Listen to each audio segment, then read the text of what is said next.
আমাদের যদি কোনো ভুল হয়, অপরাধ হয়, তাহলে সেই ভুলের শাস্তি আমি করজোড়ে প্রকাশ্যে আমি ক্ষমা প্রার্থনা করছি, হাত জোর করে অনুরোধ করছি।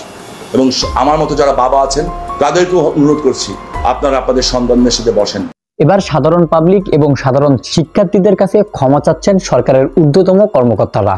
দর্শক, আপনারা হয়তো সকলে জানেন বর্তমান বাংলাদেশের যে একটা অবস্থা চলতেছে ইন্টারনেট নিয়ে, এই ইন্টারনেটের সেবার কারণে বাংলাদেশের যে অনেক ফ্রিল্যান্সারদের যে একটা ক্ষতি হয়েছে, এই ক্ষতিটা কিন্তু কেউ আর পোষায় দিতে পারবে না। কিন্তু দর্শক, এবার এই ইন্টারনেট নিয়ে জুনায়েদ আহমেদ পলক সাধারণ শিক্ষার্থী এবং সাধারণ মানুষের কাছে বড় হাত জোরে ক্ষমা চেয়েছেন।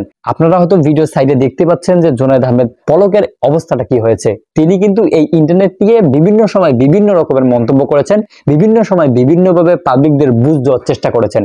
কিন্তু দর্শক, পাবলিক সেটা এখন বুঝে গেছে। এই বোঝার ফলে পাবলিক কিন্তু তার উপর একটা অবস্থান নিয়েছে। এই অবস্থাটার কারণে জুনায়েদ আহমেদ পলক এবার একটি সংবাদ সম্মেলনে এই কথাগুলো বলেছেন যে তিনি পাবলিকের কাছে ক্ষমা চাচ্ছেন, বড় হাত জোরে কিন্তু তিনি ক্ষমা চেয়েছেন। সো দর্শক, আমি আপনাদেরকে রিকোয়েস্ট করব অবশ্যই আপনারা কিন্তু আজকের ভিডিওটি শেষ পর্যন্ত দেখবেন। আর দর্শক, এই জুনায়েদ আহমেদ পলককে নিয়ে বর্তমান কিন্তু নেটিজেনরা সোশ্যাল মিডিয়াতে অনেক খারাপ খারাপ মন্তব্য করতেছেন।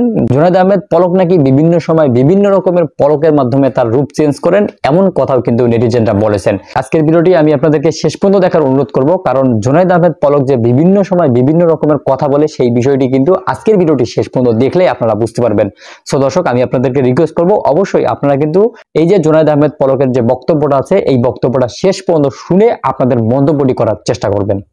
আমাদের যদি কোনো ভুল হয়, অপরাধ হয়, তাহলে সেই ভুলের শাস্তি বা সংশোধনের সুযোগ আপনারা আমাদেরকে দিবেন। কিন্তু মাননীয় প্রধানমন্ত্রী জননেত্রী শেখ হাসিনাকে দয়া করে আপনারা ভুল বুঝবেন না।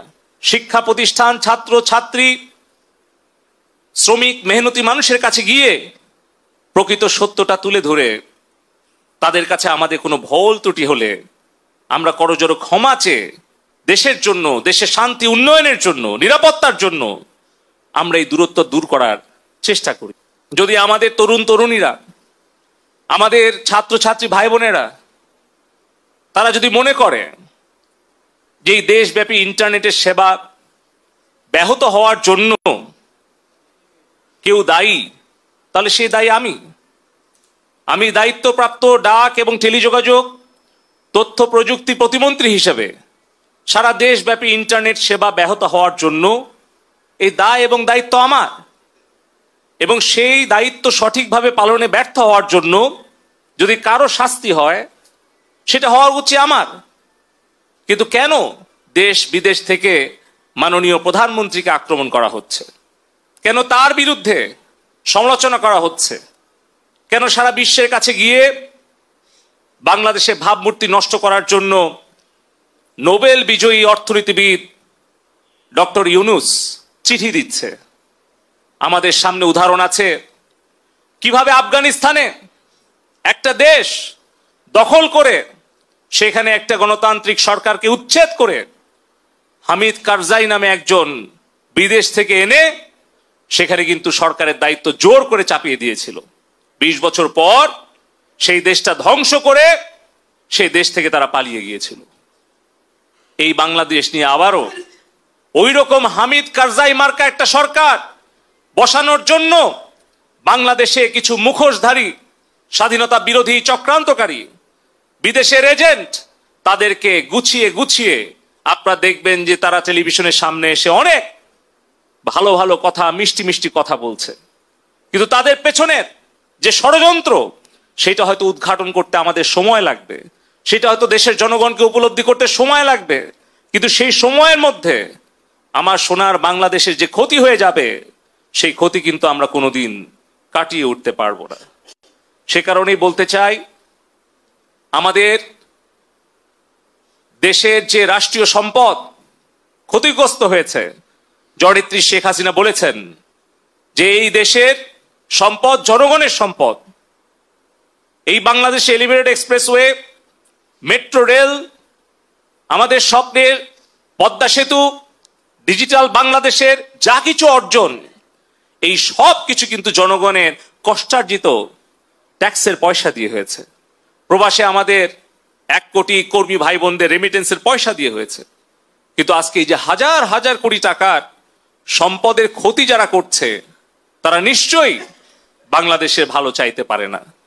তারপরেও মাননীয় প্রধানমন্ত্রী জননেত্রী শেখ হাসিনা বলেছেন যে আমাদের দেশের সম্পদের ক্ষতি আমরা পূরণ করতে পারবো, কিন্তু আমাদের তরুণ প্রজন্মের হৃদয়ের যে ক্ষত সেটা কিন্তু আমরা পূরণ করতে অনেক হয়তো সময় লেগে যাবে।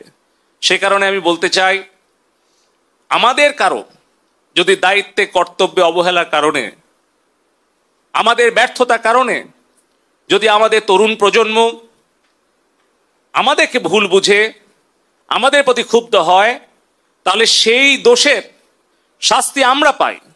যদি দায়িত্বে কর্তব্যে আমাদের অবহেলা হয়, যদি আমাদের সেই শাস্তি ভোগ করতে হয়, আমরা সেই শাস্তি ভোগ করতে প্রস্তুত আছি।